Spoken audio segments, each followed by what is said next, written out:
Hello everyone, നമ്മളിപ്പോൾ discuss ചെയ്തുകൊണ്ടിരിക്കുന്നത് appreciating drama and തിയേറ്ററിലെ മൊഡ്യൂൾ 1 പാരഗ്രാഫ് ക്വസ്റ്റ്യൻസ് ആണ് കേട്ടോ. നമ്മൾ ഓൾറെഡി ഈ ഒരു മൊഡ്യൂൾ 1 എന്നുള്ള ഇമ്പോർട്ടൻറ്റ് ക്വസ്റ്റ്യൻസ് ഡിസ്കസ് ചെയ്തിരുന്നു. ബാക്കിയുള്ള ക്വസ്റ്റ്യൻസ് ആണ് നമ്മളിപ്പോൾ ഡിസ്കസ് ചെയ്യുന്നത്. ഓക്കെ, ഇപ്പോൾ നമ്മൾ ആദ്യം ഡിസ്കസ് ചെയ്യാൻ പോകുന്ന question miracle and mystery play ആണ് കേട്ടോ. അപ്പോൾ ഈ ഒരു മിറാക്കിൾ എന്ന് പറയുന്ന മിറാക്കിൾ പ്ലേയിൽ മെയിനായിട്ട് പറയുന്നത് സെയിൻസിൻ്റെയും അതേപോലെ മാർട്ടേഴ്സിൻ്റെയും ജീവിത കാര്യങ്ങൾ, അവരുടെ അവർ ജീവിച്ചിരുന്ന കാര്യങ്ങളൊക്കെയാണ് ഈ ഒരു മിറാക്കിൾ പ്ലേയിൽ പറയുന്നത്. ഈ ഒരു ക്വസ്റ്റ്യൻ വന്നു കഴിഞ്ഞാൽ ആദ്യം എഴുതേണ്ടത് ഏതാണ്? മിറാക്കിൾ പ്ലേ ഓൾസോ ആണ് സെയിൻറ്റ് പ്ലേ. നിങ്ങൾ ടെക്സ്റ്റ് പേജ് നമ്പർ 29 എടുക്കുകയാണെങ്കിൽ കുറച്ചുകൂടി നല്ലതായിരുന്നു, നിങ്ങൾക്ക് സ്പെല്ലിംഗ് ഒക്കെ ഒന്നും കിട്ടാൻ വേണ്ടിയിട്ട്. മിറാക്കിൾ പ്ലേ ഓൾസോ ആണ് saints play, SAINT, saints play. Okay, പിന്നെ ഇതിൽ പറയണത് it is one of the principal kind of vernacular drama of European middle ages. The birth and the early development of English drama was needless to say associated with the religion and church. അതായത് first ഈ ഒരു miracle play ആദ്യം നമ്മളൊരു ചർച്ചിൻ്റെ ഭാഗമായിട്ട് കളിച്ചിരുന്ന ഒന്നാണ്. Miracle play ആദ്യം ചർച്ചിൻ്റെ ഭാഗമായിട്ട് അല്ലെങ്കിൽ ചർച്ചിലുണ്ടാകുന്ന ഒരു ഫംഗ്ഷൻ അല്ലെങ്കിൽ പരിപാടിയുടെ സമയത്തൊക്കെയാണ് കളിച്ചിരുന്നത്. പക്ഷേ പിന്നീട് ഒരുപാട് ടോപ്പിക്സൊക്കെ ഇൻ്റർഫിയർ ഒക്കെ വന്ന സമയത്താണ് ഈ ഒരു ചർച്ചിൽ നിന്നല്ലാതെ നോൺ മാറ്റേഴ്സും കൂടി ഇതിൽ വന്നിരുന്നു. അങ്ങനെ അത് വന്നു തുടങ്ങിയപ്പോൾ ഈ ഒരു ചർച്ച് പ്രോഗ്രാമിൽ നിന്നൊക്കെ ഇതെടുത്ത് മാറ്റി, ചർച്ച് സർവീസിൽ നിന്നൊക്കെ ഇതെടുത്തു പോയി. പിന്നെ നമ്മൾ ഈ ഒരു മിസ്റ്ററി പ്ലേക്ക് വരുമ്പോൾ മിസ്റ്ററി പ്ലേ എന്ന് പറയുന്നത് അതിൽ മെയിനായിട്ട് റിലേറ്റ് ചെയ്യുന്നത് ബൈബിളായിട്ടാണ് കേട്ടോ.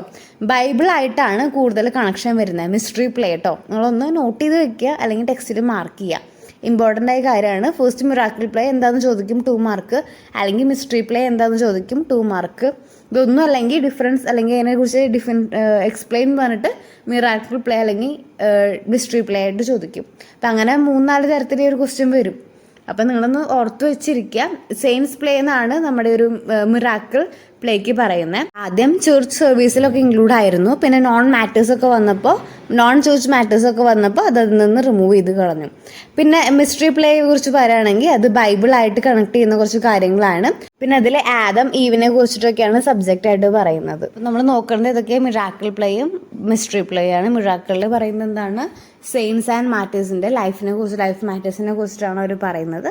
പിന്നെ ഈ മിസ്റ്ററി പ്ലേക്ക് വരുമ്പോൾ അതിൽ മെയിനായിട്ടുള്ള സബ്ജക്റ്റ് ബൈബിളാണ്, ബൈബിളിക്കൽ സബ്ജക്ട്സ് ആണ് അതിൽ കൂടുതലും വരുന്നത്. അപ്പോൾ ഇത്രയാണ് മിറാക്കിൾ പ്ലേയിലും മിസ്റ്ററി പ്ലേയിലും ഇമ്പോർട്ടൻ്റ് ആയിട്ട് നിങ്ങൾ പഠിക്കാനുള്ളത്. ഇനി നെക്സ്റ്റ് എന്താണ് university wits? What is university wits? ഇത് നമ്മൾ 4th സെമ്മിൽ പഠിച്ചിരുന്നു, നിങ്ങൾക്ക് ഓർമ്മ ഉണ്ടോ? The university wits were the scholars who were frosted under the atmosphere of either Oxford or Cambridge. അതായത് നിങ്ങൾ ടെക്സ്റ്റിൽ പേജ് നമ്പർ 30 എടുക്കുക. അതായത് ഈ യൂണിവേഴ്സിറ്റി വിറ്റ്സ് എന്ന് പറഞ്ഞാൽ നമ്മൾ പറഞ്ഞിരുന്നു ഓക്സ്ഫോർഡിൽ നിന്നോ അല്ലെങ്കിൽ കാംബ്രിഡ്ജ് യൂണിവേഴ്സിറ്റിയിൽ നിന്നോ നർച്ചേർഡ് എന്ന് പറഞ്ഞാൽ എന്താ അവിടെ വളരെ അല്ലെങ്കിൽ അവിടെ നിന്ന് ബിരുദം നേടിയിട്ടുള്ള സ്കോളേഴ്സാണ് ഈ ഒരു യൂണിവേഴ്സിറ്റി വിറ്റ്സ് എന്ന് പറയുന്നത്. അതായത് ഓക്സ്ഫോർഡിൽ നിന്നോ അല്ലെങ്കിൽ കാംബ്രിഡ്ജ് യൂണിവേഴ്സിറ്റിയിൽ നിന്നോ നർച്ചേർഡ് എന്ന് പറഞ്ഞാൽ എന്താണ് അവിടെ വളർന്നിട്ടുള്ള അല്ലെങ്കിൽ സ്കോളർഷിപ്പ് നേടിയിട്ടുള്ള സ്കോളേഴ്സാണ്, ബിരുദം നേടിയിട്ടുള്ള സ്കോളേഴ്സാണ് ഒരു യൂണിവേഴ്സിറ്റി വിറ്റ്സ് എന്ന് പറയുന്നത്. അവരെ 16th സെഞ്ച്വറിയിലാണ് കൂടുതൽ ആക്റ്റീവ് ആയിട്ടുണ്ടായിരുന്നത് കേട്ടോ. They were the most noticeable of pioneer English dramatists who were wrought in last 15 years and 16 years. Quality and diversity and them mark their place. പിന്നെ ഇതിൽ കുറച്ച് യൂണിവേഴ്സിറ്റി വിറ്റ്സിൻ്റെ പേരുണ്ട്, നിങ്ങൾ പഠിച്ചു വെക്കണം കേട്ടോ. The university wits include Christopher Marlowe, Robert Greene and Thomas Nashe. ടെക്സ്റ്റിലെ page number 30 കാണാം കേട്ടോ. 2 മാർക്ക് എസ്സേ ക്വസ്റ്റ്യൻ ഒക്കെ ആയിട്ട് ചോദിക്കും, നിങ്ങൾ പഠിച്ചു വെക്കുക കേട്ടോ. നെക്സ്റ്റ് നമ്മൾ നോക്കാൻ പോകുന്നത് കോമഡി ഓഫ് മാനേഴ്സ് ആണ് കേട്ടോ. കോമഡി ഓഫ് മാനേഴ്സ് എന്ന് പറഞ്ഞാൽ ഇപ്പോൾ കോമഡിയിലാണ് നമ്മൾ മുന്നേ പറഞ്ഞിരുന്നു കോമഡി കുറേ ഗ്രൂപ്പ്സ് ആയിട്ട് ഡിവൈഡ് ചെയ്തിട്ടുണ്ടെന്ന്. അതേതൊക്കെയാണ്? അതിലൊന്നാണ് ഈ കോമഡി ഓഫ് മാനർ എന്ന് പറയുന്നത്. അതിലൊന്ന് കോമഡി ഓഫ് മാനേഴ്സ് ആണ്. പിന്നെ ഏതൊക്കെയാണ്? കോമഡി ഓഫ് ഹ്യൂമർ ഉണ്ട്, കോമഡി ഓഫ് റൊമാൻറ്റിക് ഉണ്ട്, പിന്നെ സറ്റയർ കോമഡി ഉണ്ട്, പിന്നെ ഫാറേസ് കോമഡിയും കൂടി ഉണ്ട്. അപ്പോൾ ഇങ്ങനെ 5 ഗ്രൂപ്പ്സ് ആയിട്ടാണ് ഡിവൈഡ് ചെയ്തിരിക്കുന്നത്. അപ്പോൾ അതിലൊരു ഗ്രൂപ്പാണ് കോമഡി ഓഫ് മാനേഴ്സ്. അപ്പോൾ എസ്സേ ആയിട്ട് വരില്ല. എസ്സേ ആയിട്ട് വരികയാണെങ്കിൽ കോമഡി അതിൻ്റെ ഡിഫറെൻറ്റ് ഗ്രൂപ്പ്സ് ഒക്കെ ആയിട്ടാണ് ചോദിക്കുക. ഇങ്ങനെ നേരെ മറിച്ച് ഏതെങ്കിലും ഒരു കോമഡി ഓഫ് മാനേഴ്സ് 2 മാർക്കിന് ചോദിക്കാം, അല്ലെങ്കിൽ 4 മാർക്കിന് ചോദിക്കാം, അല്ലെങ്കിൽ കോമഡി ഓഫ് ഹ്യൂമർ 2 മാർക്കിന് ചോദിക്കാം, 4 മാർക്കിന് ചോദിക്കാം. അപ്പോൾ അതൊക്കെ ഒന്ന് പഠിച്ചു വെക്കാം കേട്ടോ. കൂടുതലും ചോദിച്ച് കണ്ടിരിക്കുന്നത് കോമഡി ഓഫ് മാനർ ആണ് കേട്ടോ. അപ്പോൾ അതിലുള്ളതൊരു ഗ്രൂപ്പ്, കോമഡിയിലൊരു ഗ്രൂപ്പാണ് കോമഡി ഓഫ് മാനർ എന്ന് പറയുന്നത്. അപ്പോൾ ഈ ഒരു ഗ്രൂപ്പിലാണ് ഇത് ഒറിജിനേറ്റ് ചെയ്തിരിക്കുന്നത്. പിന്നെ ഇതിൽ എക്സാമ്പിളായിട്ട് പറയാം ക്ലവർ സെർവൻ്റ് ക്യാരക്ടർ എന്നതിൻ്റെ എക്സാമ്പിളാണ്. പിന്നെ വെൽത്തി ട്രബിൾ അതൊരു എക്സാമ്പിളാണ്. ഇത് നമ്മൾ മുന്നത്തെ ഒരു വീഡിയോയിൽ എക്സ്പ്ലെയിൻ ചെയ്ത കാര്യമാണ്. അപ്പോൾ നിങ്ങളൊന്ന് വായിച്ചു നോക്കാം കേട്ടോ.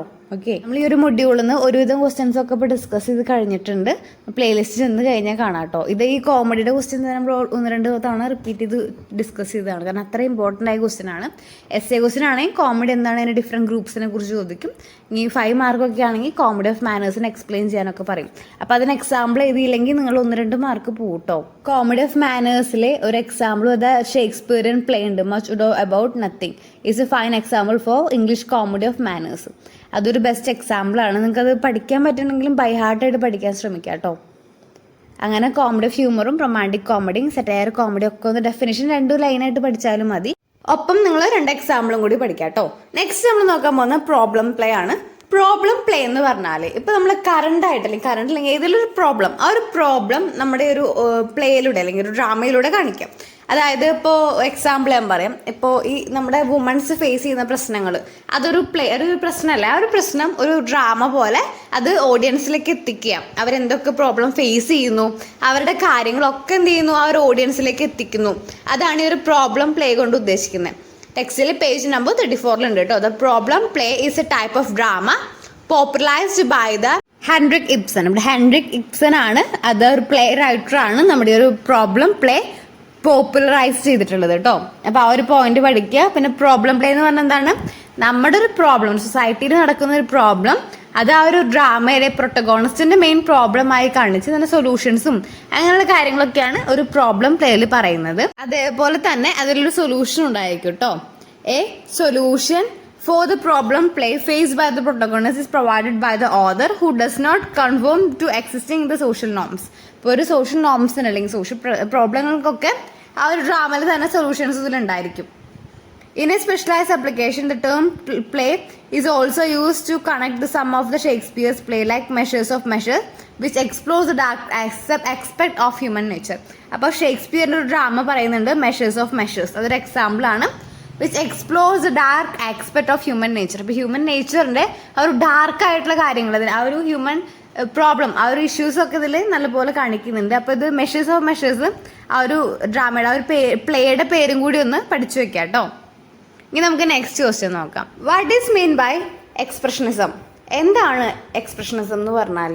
അതായത് അത് ജർമ്മനിയിൽ നടന്നൊരു മൂവ്മെന്റ് ആണ്. The term expressionism refers to a movement in Germany in the early 20th century. അപ്പോൾ 20th centuryയിൽ ജർമ്മനിയിൽ നടന്നൊരു മൂവ്മെന്റ് ആണിത് കേട്ടോ.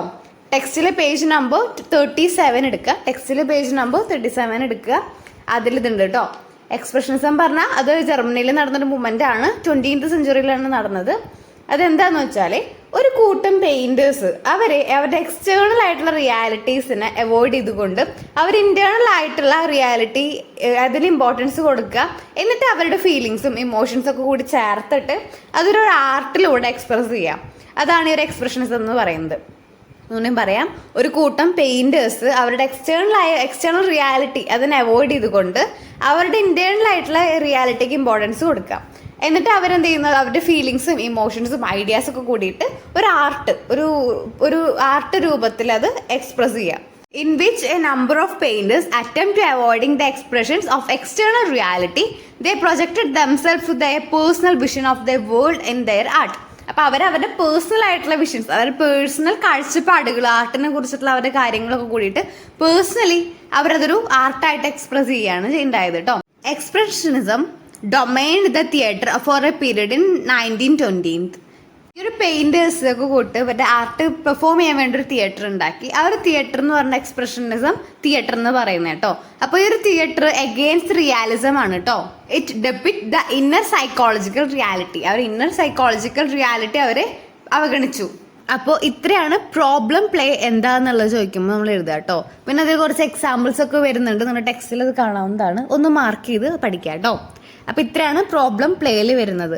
പിന്നെ നെക്സ്റ്റ് ഇമ്പോർട്ടൻ്റ് ആയി വരുന്ന ടോപ്പിക്കാണ് അവങ്കാർഡ് എന്താണെന്ന് വരുന്നുണ്ട്. അതൊക്കെ ഇമ്പോർട്ടൻ്റ് ആണ്. പിന്നെ ഡെക്കറേറ്റ്സ്, പിന്നെ നമ്മുടെ പ്ലോട്ട് എന്താണ്, ക്യാരക്ടർ എന്താണ്, ട്രാജഡി എന്താണ്, അതൊക്കെ നമ്മൾ ഓൾറെഡി ഡിസ്കസ് ചെയ്ത് കഴിഞ്ഞിരുന്നു അല്ലേ. നമ്മൾ മുന്നത്തെ വീഡിയോയിലെല്ലാം ഡീറ്റെയിൽ ആയിട്ട് എക്സ്പ്ലെയിൻ ചെയ്തിരുന്നു. അതിൽ നിന്ന് വരുന്ന ക്വസ്റ്റ്യൻസ് നമ്മൾ പറഞ്ഞിട്ടുണ്ട് അല്ലേ. ഞാനീ പറഞ്ഞ ഇമ്പോർട്ടൻ്റ് ആയ ടോപ്പിക്സ് ആണ്. ഒരു തരത്തിൽ നിങ്ങൾ സ്കിപ്പ് ചെയ്ത് പോകരുത് കേട്ടോ, കാരണം അത്രയും ഇമ്പോർട്ടൻ്റ് ആയ ടോപ്പിക്സ് ആണ്. നിങ്ങൾ ഒന്നും പഠിച്ചില്ലെങ്കിൽ ഇതെങ്കിലും ഒന്ന് ബേസിക് ആയിട്ട് പഠിച്ചിരിക്കണം. ഇതിൽ നിന്ന് സ്കിപ്പ് ചെയ്യാനൊന്നുമില്ല. മാക്സിമം നമ്മൾ മൊഡ്യൂൾ 1 എന്നുള്ള ഇമ്പോർട്ടൻറ്റ് ക്വസ്റ്റ്യൻസും ടോപ്പിക്സും നമ്മളിപ്പോൾ കവർ ചെയ്ത് കഴിഞ്ഞിട്ടുണ്ട്. ഇനി ഒരു 5 ടോപ്പിക്കും കൂടെ ഉള്ളൂ. നമ്മൾ അടുത്തൊരു വീഡിയോയിൽ ഉടനെ തന്നെ അപ്ലോഡ് ചെയ്യുന്നതായിരിക്കും.